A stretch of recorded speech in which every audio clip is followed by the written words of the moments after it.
Hello everyone, मेरा नाम है अमित और आप देख रहे हैं कौटिल्य कॉमर्स। आज हम लोग सीए फाउंडेशन का जो सेकेंड एमटीपी मई 2021 में आईसीएआई ने रिलीज किया है उसका क्वेश्चन नंबर 5 का ए सॉल्व करेंगे।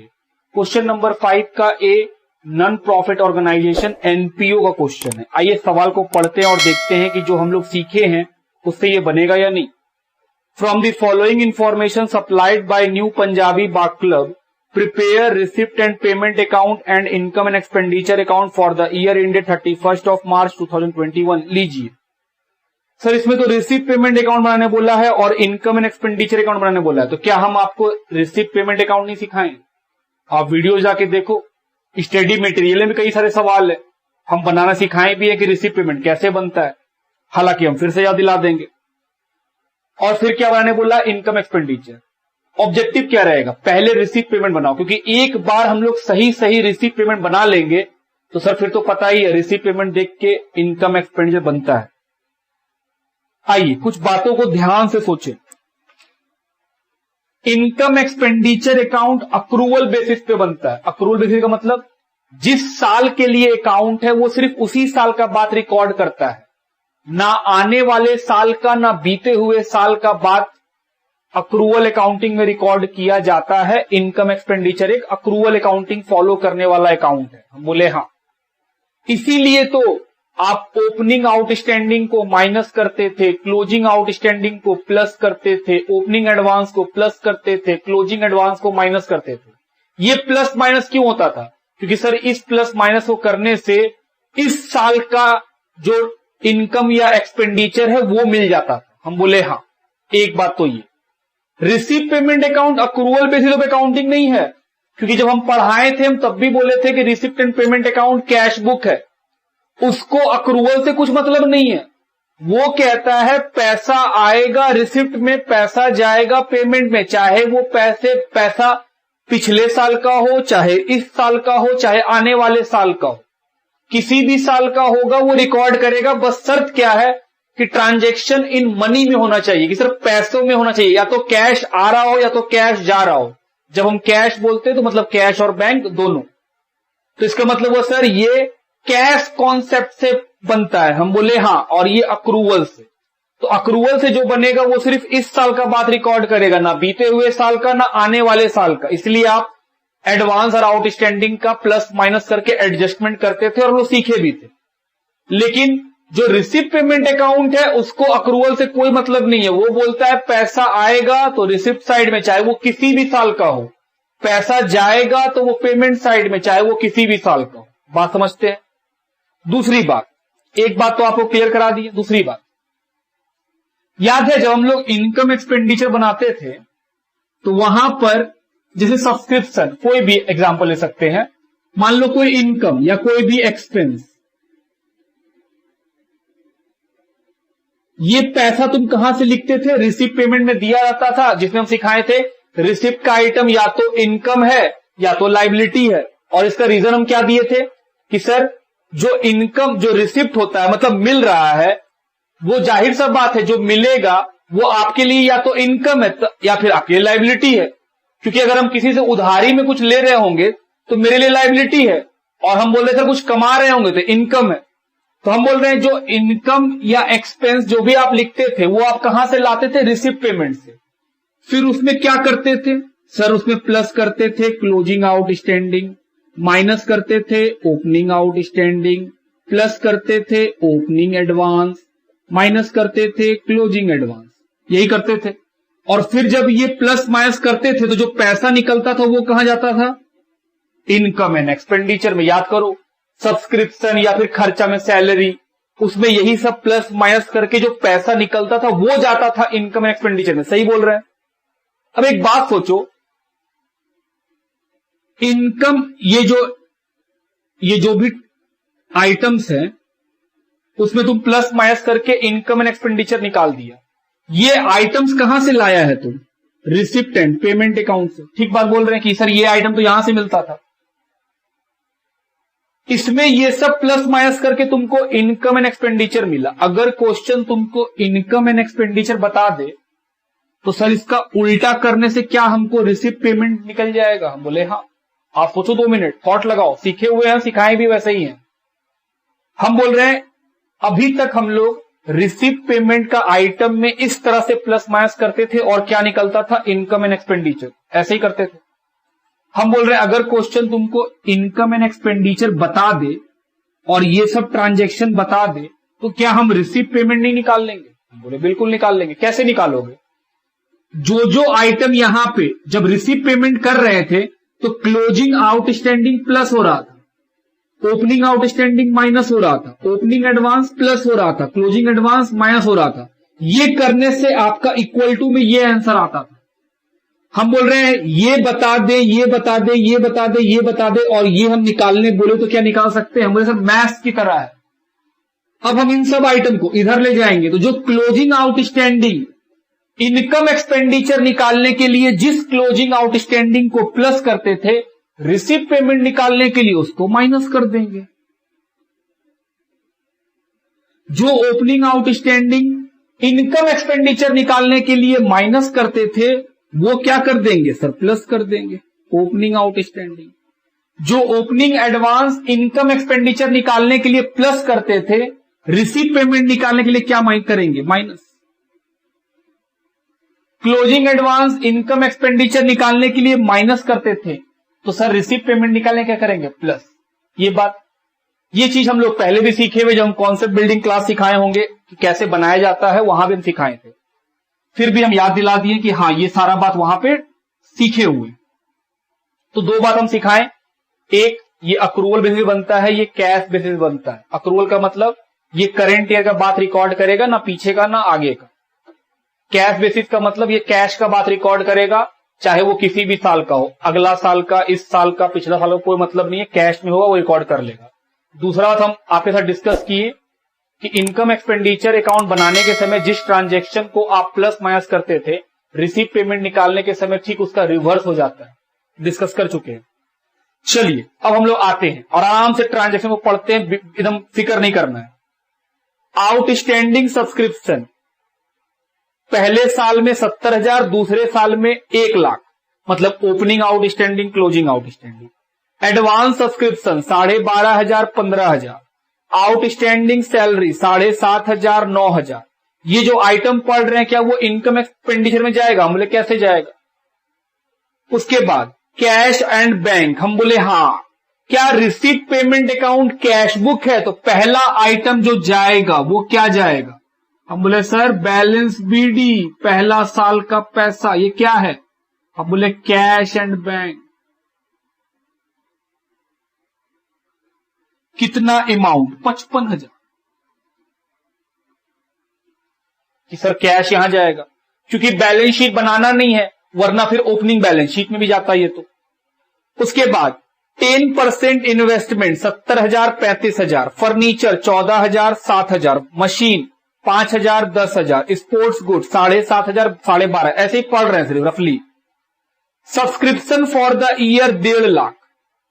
सब्सक्रिप्शन फॉर द ईयर मतलब वो इस साल का सब्सक्रिप्शन है, ये नहीं लिखा है सब्सक्रिप्शन रिसीव्ड, क्योंकि अगर सब्सक्रिप्शन रिसीव्ड लिखता तो हम बोलते सर रिसीव्ड साइड जाएगा, लेकिन वो लिखा हुआ है सब्सक्रिप्शन फॉर द ईयर 1,50,000, मतलब ये इनकम है 1,50,000 इस साल का सब्सक्रिप्शन, तो इस साल का सब्सक्रिप्शन लिख देंगे।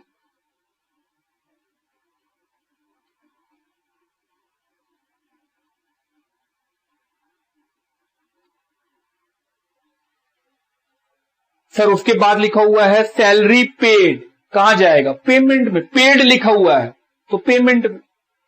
Face value of investment 87,500, 50% of the investment was sold at 80% of face value. हम बोले ठीक। बेच रहे हैं तो सर पैसा आएगा रिसिप्ट साइड में। पहले हम लोग रिसीव पेमेंट देखते हैं, बाद में समझेंगे इनकम एक्सपेंडिचर का बात। उसके बाद furniture was sold for ₹4,000, sir receipt होगा पैसा 4,000 रुपया आया। Machine and sports goods purchase and put to use at the last day of the year, बोल रहा मशीन और स्पोर्ट्स गुड्स खरीदे हैं लास्ट डे में ईयर का। तो देखो ऊपर में मशीन पहला साल दिख रहा है 5,000, अगले साल दिख रहा है 10,000। क्या 5,000 का परचेज हुआ है? हम बोले हाँ, पैसा गया पेमेंट साइड। स्पोर्ट्स गुड्स देखो पहला साल में 7,500, अगले साल में 12,500, क्या हम फिर से खरीदे? पैसा गया 5,000। बोल रहा है डेप्रिसिएशन लगेगा 15% मशीन पे और स्पोर्ट्स गुड्स पे और 10% फर्नीचर के ऊपर। हम बोले ठीक। अगला पेज, फॉलोइंग एक्सपेंसेस, कुछ खर्चे हुए हैं। स्पोर्ट्स एक्सपेंस 25,000, पेमेंट किए, खरीदे तो पैसा गया। Rent 12,000, out of which 1,000 outstanding, तो 12,000 में 1,000 का बकाया है तो 11,000 का पेमेंट किए होंगे, पेमेंट साइड। मिसलिनियस खर्चा 2,500 रुपया, पेमेंट साइड। यहां तक का बात ठीक। अब हम लोग एक बार क्वेश्चन को पढ़ लिए हैं। सबसे पहले क्या बनाएंगे? Receipt payment. सब्सक्रिप्शन हम लोग को मिला 1.5 लाख, और क्योंकि वो हम लोग पढ़ के मालूम चला कि वो सर रिसिप्ट नहीं है, मतलब वो सब्सक्रिप्शन लिखा है फॉर द ईयर, मतलब इस साल का सब्सक्रिप्शन 1.5 लाख, तो सर वो तो इनकम दिया हुआ है, तो इनकम एक्सपेंडिचर का इनकम दे दिया है, तो रिसिप्ट कैसे निकालेंगे? बोले सर टू सब्सक्रिप्शन, जैसा हम लोग वहां सीखे थे कि रिसिप्ट साइड का आइटम या तो इनकम है या तो लायबिलिटी है, तो हम बोले सर सब्सक्रिप्शन जो है इस साल का 1.5 लाख रुपया, वो मेरे लिए क्या है? रिसिप्ट। लेकिन वो सब्सक्रिप्शन जो है वो अंदर लिखे हैं, क्यों? क्योंकि ऊपर में पढ़ो आउटस्टैंडिंग और एडवांस दिया हुआ है।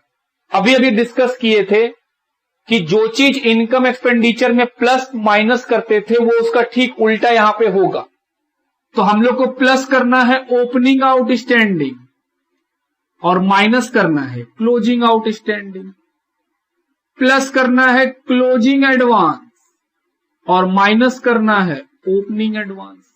ये ठीक इनकम एक्सपेंडिचर का उल्टा चल रहा है। ओपनिंग है 70, क्लोजिंग है 1 लाख, क्लोजिंग एडवांस है 15 और ओपनिंग एडवांस है 12,500। इसका प्लस माइनस करेंगे तो सब्सक्रिप्शन रिसीव निकल जाएगा कि इतना पैसा आपको मिला। हम बोले ओके, आगे बढ़ा जाए। फिर लिखा है क्वेश्चन में सैलरी पेड। हम बोले सर सैलरी पेड तो यहां जाएगा, ये पेड लिखा हुआ है प्रॉपर, तो मतलब वो पेड ही है। कितने रुपए का? 30,000।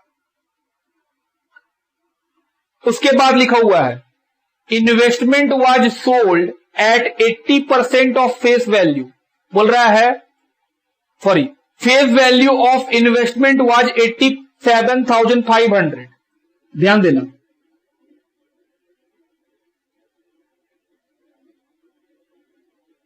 इन्वेस्टमेंट का फेस वैल्यू है 87,500, जबकि आप ऊपर देखो लिखा है 10% इन्वेस्टमेंट 70,000 35,000। हम खरीदे हैं 70,000 में, लेकिन जिस कंपनी का खरीदे हैं उस कंपनी का इन्वेस्टमेंट का असली कीमत कितना है बाजार, मतलब फेस वैल्यू कितना है? 87,500। तो हम लोग मतलब डिस्काउंट में खरीदे। बोला है 70,000 जो है 87,500 का, उसका 50% हम लोग इसके 80% के फेस वैल्यू में बेचे हैं। सेल कितना किए हैं?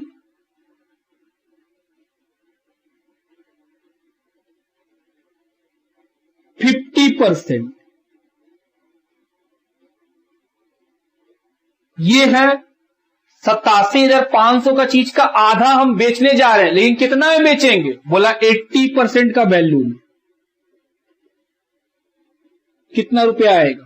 35,000। 87,500 का क्वेश्चन बोला है 50% ऑफ द इन्वेस्टमेंट सोल्ड, तो फेस वैल्यू कितना है? 87,500, उसका 50% हम बेचने जा रहे हैं। तो हम बोले सर कितना में बेचिएगा? तो बोल रहा है जो फेस वैल्यू आएगा उसका 80%, तो कितना पैसा निकला? 35,000। अब जो चीज हम खरीदे हैं उसका कॉस्ट कितना? 70,000 शुरू ईयर में दिख रहा है, अंत में दिख रहा है 35,000, मतलब मेरा कॉस्ट कितना बिक गया? 35,000। तो कोई प्रॉफिट लॉस नहीं है। आप बात समझ रहे हैं मेरा? हम क्या बोल रहे हैं? हम बोल रहे हैं मेरे पास एक चीज है जो हम कितना में खरीद के लाए हैं? 70,000 में, लेकिन उसका चेहरा पे लिखा हुआ है कि ये 87,500 रुपया का। खरीदे कितना में है? 70 में, सस्ता मिल गया हमको।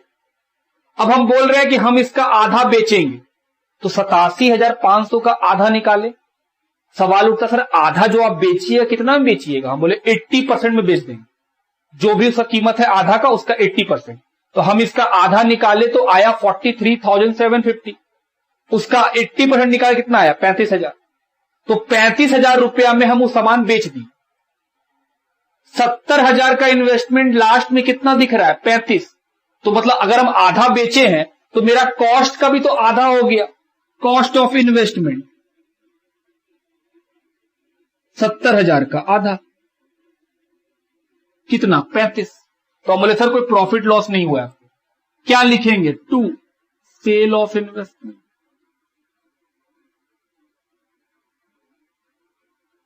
कितने का बेचे? 35,000 रुपए का। और इसका कॉस्ट कितना है? बोले वो भी 35,000। ये बात भी हो गया। आगे बढ़ते हैं। फिर क्या लिखा है? अगला फिर लिखा है furniture was sold for 4,000। To furniture sold, जबकि फर्नीचर ऊपर में देखो शुरू में कितना है? 14,000, लास्ट में कितना है? 7,000। 14,000 का फर्नीचर 7,000 हो गया, मतलब 7,000 कॉस्ट का फर्नीचर हम बेच दिए। कितना में बेचे? 4,000 में। तो सर इसका कॉस्ट कितना हुआ? 7,000। 14,000 का चीज पहला साल में 14 दिख रहा है, अगले साल में दिख रहा है 7। इसका मतलब 7,000 रुपया का मेरा फर्नीचर कम हो गया। तो कैसे कम हो गया? बेच करके। 7,000 का चीज हम बेचे तो है, लेकिन कितना में बेचे? 4,000 में। 3,000 का लॉस हो जाएगा हमको। आगे बढ़ो। फिर लिखा है ये सेल कब हुआ है? बिगिनिंग ऑफ द ईयर, शुरू में ही बेच दिए साल का। फिर लिखा है machine and sports goods purchase. तो ऊपर देखो मशीन पहला साल में है 5, अगले साल में है 10, तो परचेज किए, पैसा गया। बाय मशीन कितना परचेज? 5,000। स्पोर्ट्स गुड वो भी खरीदे हैं, कितने का? 5,000। 7.5 से 12.5 हुआ, तो 5,000 का वो भी खरीदे हैं। और फिर लिखा है इसको पुट टू यूज में किए हैं last day of the year. बोल रहा है ये जो 2 एडिशनल सामान आप खरीदे हैं इसका इस्तेमाल कब से शुरू हुआ है? साल के अंत से। बोले ठीक। तो क्या इस सामान के ऊपर डेप्रिसिएशन लगेगा? हम बोले नहीं, ये जो अभी अभी आप खरीदे हैं इस पे नहीं लगेगा। क्यों? क्योंकि ये साल के लास्ट डे में खरीदाया है। तो जब बुक्स बंदी हो रहा है उसी दिन खरीदिएगा, तो उस पे काहेगा डेप्रिसिएशन। फिर लिखा है डेप्रिसिएशन लगेगा 15% मशीन पे और स्पोर्ट्स गुड्स पे और 10% फर्नीचर पे। क्या डेप्रिसिएशन इसके अंदर आएगा? ना, डेप्रिसिएशन तो इनकम एक्सपेंडिचर में आएगा। अब कुछ खर्चा बता रहा है सामने, जैसे sports expense, by sports expense 25,000। लिखा है रेंट 12,000 का है, उसमें से 1,000 आउटस्टैंडिंग है, तो पेड कितना किए रेंट? अगर 1,000 बाकी रह गया तो 11,000।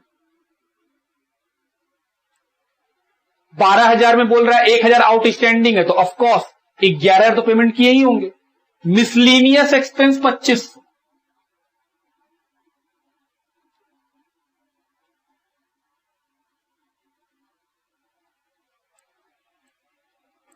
चलिए जोड़े, पहले इसको जोड़ के बाहर करें। 1,50,000 में 70 जोड़ेंगे, 1,00,000 माइनस करेंगे, 15,000 जोड़ेंगे और 12,500 माइनस करेंगे, 1,22,500।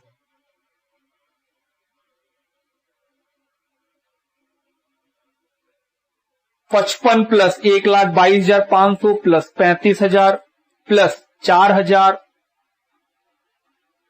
प्लस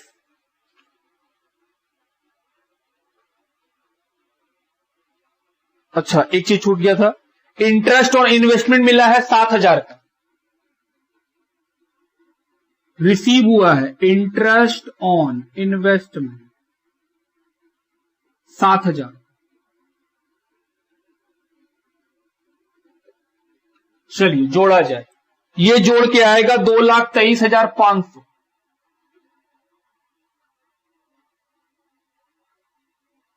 2,23,500। अब उसमें से माइनस करेंगे 30,000, 5,000, 5,000, 25,000, 11,000 और 2,500, बचेगा 1,45,000। ये क्या निकला? बैलेंस सीधी।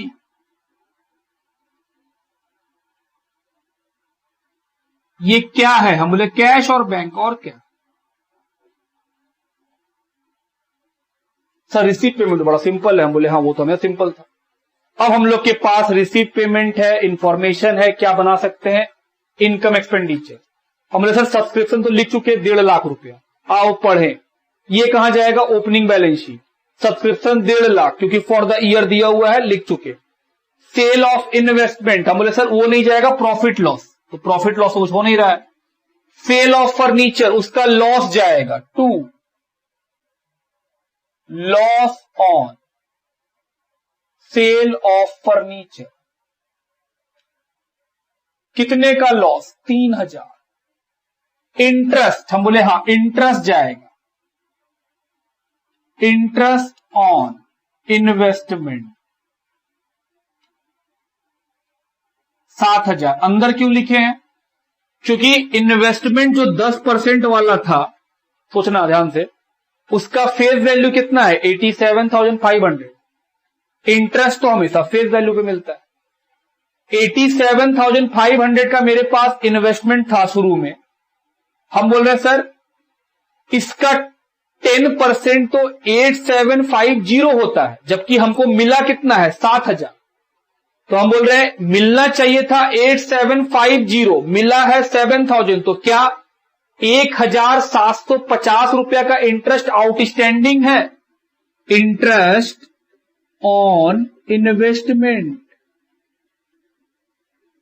8750 का 10% कितना, 8750, इतना मिलना चाहिए था, जबकि मिला कितना है, 7000।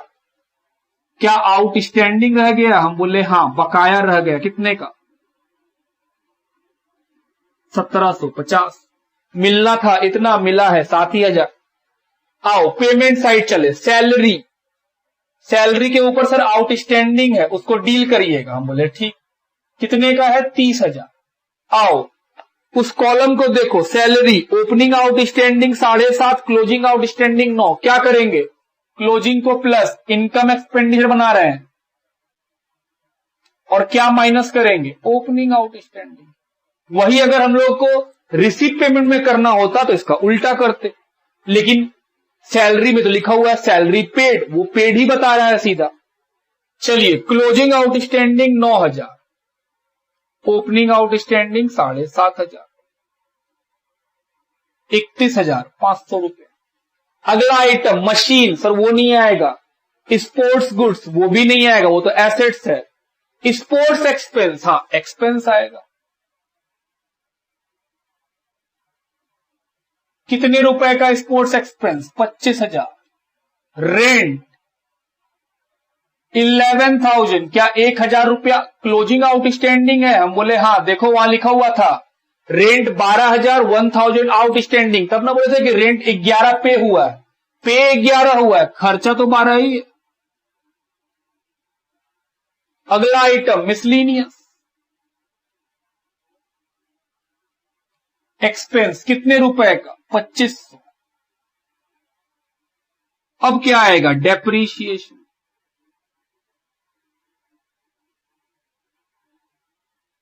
फर्नीचर पे, मशीन पे और स्पोर्ट्स गुड्स पे। आओ पढ़े फर्नीचर पे कितना। फर्नीचर शुरू में कितने रुपए का दिया हुआ है, फर्नीचर शुरू में दिया हुआ है 14,000, उसमें से तो 7,000 कॉस्ट का चीज फर्स्ट डे में ही बेच दिया, ऐसा लिखा हुआ है क्वेश्चन में कि फर्नीचर शुरू में बिका है। तो हम बोले सर 14,000 का चीज आप 4 में बेचे तो 10,000 ना, हम बोले 14,000 का चीज जिसका कॉस्ट 7,000 था उसको हम 4 में बेचे।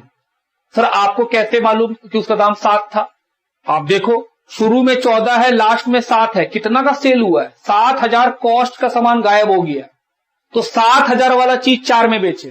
तो आप सोचना, मेरे पास शुरू में कोई चीज 14,000 का था, उसमें से शुरू में ही हम फर्स्ट डे में 7,000 का चीज बेच दिए 4,000 में, तो 14,000 में तो 7,000 वाला चीज खत्म हो गया, बचा कितने का, 7,000। हम उस 7,000 को पूरे साल भर यूज किए, तो सर 7,000 के ऊपर 10%, 10% ऑफ 7,000। मशीन शुरू में कितने का है, 5,000, लास्ट में कितने का है, 10,000। तो सर खरीदे हुए 5,000 का बीच में, हम बोले हाँ खरीदे हैं 5,000 का बीच में, तो डेप्रिसिएशन किस में लगाएं, 5 में कि 10 में? क्वेश्चन बताया है, क्वेश्चन बोला है जो 5,000 का परचेज देख रहे हैं, 5 से जो 10 हुआ मतलब 5 का खरीदे हैं, वो परचेज कब हुआ है? साल के आखिरी दिन। तो जो चीज हम साल के आखिरी में खरीदे उसको हम इस्तेमाल ही कहां किए? शुरू में 5 का मशीन है, वो पूरा साल 5 ही रहा और आखिरी दिन जाके खरीद लिए 10 बन गया, तो इस्तेमाल तो हम 5,000 का मशीन कर रहे थे, तो 5,000 के ऊपर 15% कितना आएगा? 750। सेम बात स्पोर्ट्स मटेरियल के लिए, शुरू में कितना है? 7.5, बाद में कितना हो गया? 12.5। 5 का खरीदे हैं, कब खरीदे हैं? आखिरी दिन। तो सर शुरू से 7.5 लास्ट तक 7.5 ही रहा था, तो लास्ट में जाकर के हम लोग 5,000 का सामान खरीद लिए, उसको तो इस्तेमाल किए नहीं। तो जिस सामान को इस्तेमाल किए हैं शुरू से लेके लास्ट तक, उसके ऊपर डेप्रीशिएशन 7,500 का 15%। आइए निकाले, कितना आएगा? 1125। हम बोले और बताइए और क्या होगा? हम बोले और कुछ तो है नहीं, इन्वेस्टमेंट पे इंटरेस्ट का बात तो कर ही लिए हैं, नहीं और कुछ तो नहीं दिख रहा है। चलिए जोड़ा जाए, आपका इनकम एक्सपेंडिचर भी बन गया। बस इतना ही बात, और कुछ था नहीं। ये जोड़ के आएगा 1,58,750।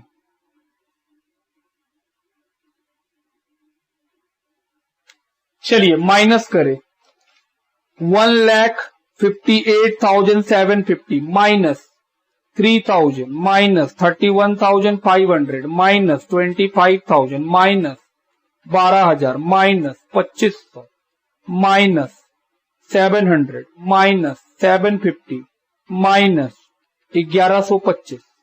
कितना बचेगा? 82,175। This is your surplus.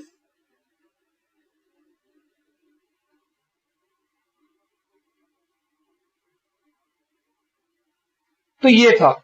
तो क्वेश्चन वैसा टफ नहीं है जैसा आप सोच रहे हो, ठीक है। अगर जब हम स्टडी मटेरियल पढ़ाए थे एनपीओ को, अगर आप एक एक बात को ध्यान से सुने होगे और बनाए होगे तो इसको बनाने में कोई दिक्कत नहीं होना चाहिए था मेरे हिसाब से। लिखिए।